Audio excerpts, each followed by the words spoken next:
All right, I'll do one more. This is another one from Frosted Glass. I usually don't double up on same submitters, but I think this will end off MSS News Tonight on a poignant note, since we are on the 4th of July. This is from Salon.com. And Salon.com wants us to know the 4th of July's ugly truth exposed. The Declaration of Independence is sexist, racist, and prejudiced. Please click our article. We are slowly dying. It is painful to write about the shortcomings of the Declaration of Independence. Really? I bet you're just aching. Aching as your fingers hit the keyboard. The historic document was officially approved by the Second Continental Congress in Philadelphia on July 4th, 1776, a mere 2 days after the Lee Resolution formally declared the American colonies to be independent of the British Empire.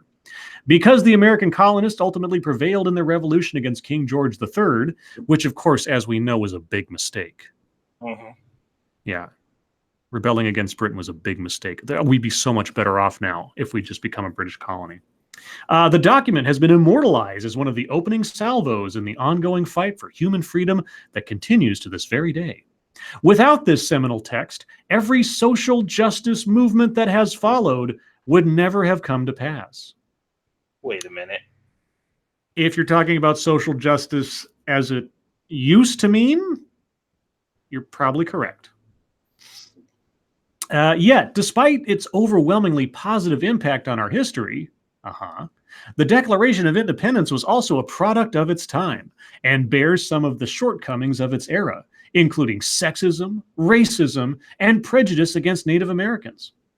Here is a look at the events leading up to the creation of that document, as well as involved in its actual signing, which one must inspect for a more rounded look at this period in history. And also, let us completely ignore every fucking thing that's happened since to refine and better the document and our country and constitution over the last 243 years. Oh, sorry, that was my addition. Because people love living in the fucking obsolete past and applying it to the present as though somehow it is still relevant in its entirety. I get so fucking sick of this. Did you know slavery was bad, guys? Slavery was bad. It was really, really bad. And it's bad today. And we should be feeling guilty over slavery now because we had everything to do with it and we still practice. Sorry. I've watched way too many videos with the same kind of mindset. You know, let's bring up something. And this is okay. I'm sorry. I got to do this. This is the thing that always pisses me off. They always I hear a refrain, and it's variously stated. You know, we must learn the lessons of our history. We don't know our history, and I'm like, or like the Civil Rights Act doesn't address the crimes of the past. And it's like, no, you're right. It doesn't address the crimes of the past. It acknowledges the crimes of the past and is an attempt to fix ourselves.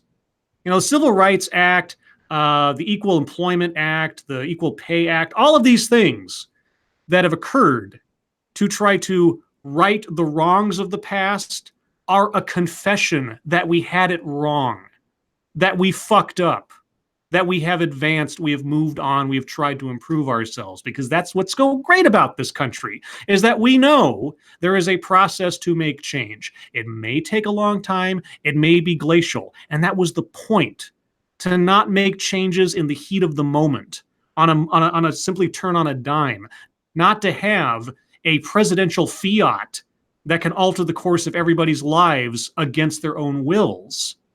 But that's what these acts and these laws and these changes and these amendments do. They are acknowledgments that we don't always have it right. And yet, every time I read something like this, it's like, let's ignore everything anyone has ever done to try to redress the issues of the past, because you can't fix past crimes. All you can do is try to do better going forward. And yet that always gets fucking deleted from any discussion. Oh, no, we have to live in 1776. Because 1776 was bad. We're all still bad. This country is just a big pile of shit.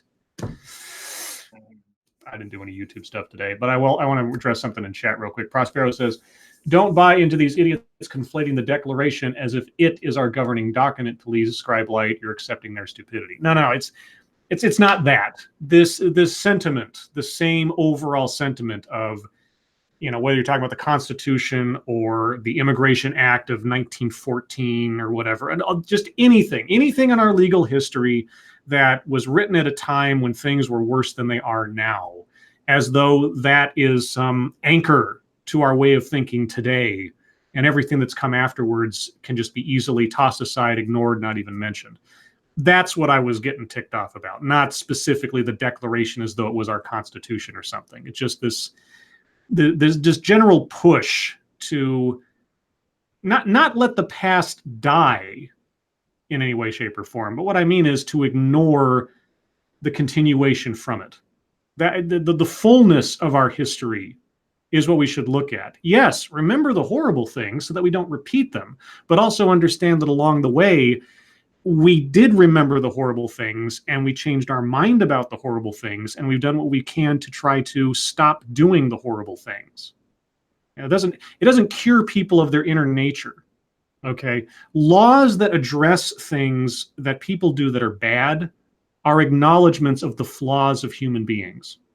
Okay. There are societal admission that we as a nation were and have and can still be lousy if we don't take steps to try to stop ourselves from doing that. Because we're not just talking about individuals, we're talking about a culture. We're talking about setting footprints in the sands of time.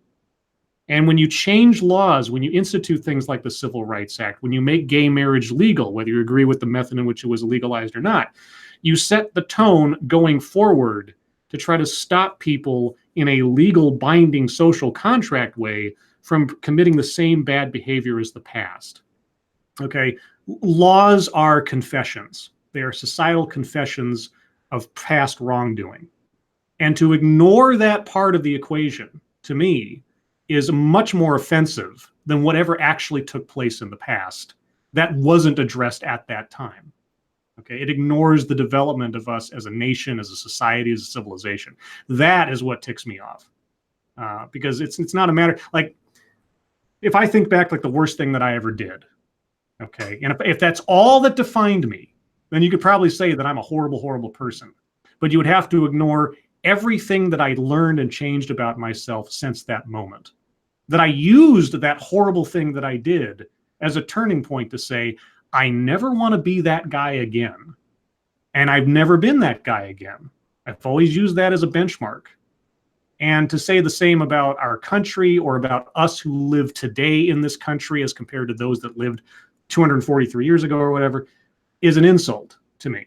It's an insult to history. It's an insult to everybody who sacrificed their lives or even just sacrificed their professional lives working towards an end, like a Civil Rights Act or like an Equal Pay Act or something else. It's just, that's what ticks me off, not the specificity of the actual document. So, well, that's the stuff that makes stuff like outrage archaeology, that much more annoying, is the fact that in order to go back like 15 years, say, for example, to point out some shit that somebody said 15 years ago and treat it like they said it yesterday.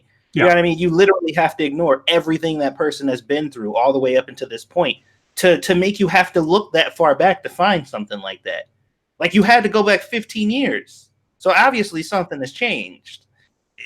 That's probably the most frustrating part about it when you think about the fact that, somebody goes back and looks into the past or uses the past to support a lot of future arguments when there are laws and stuff in place that have already addressed those things. It's frustrating because you're like, you are willfully ignoring the fact that time has passed since then and using that to your advantage to try to make a case for some shit that doesn't even matter at this moment. So I get what you mean.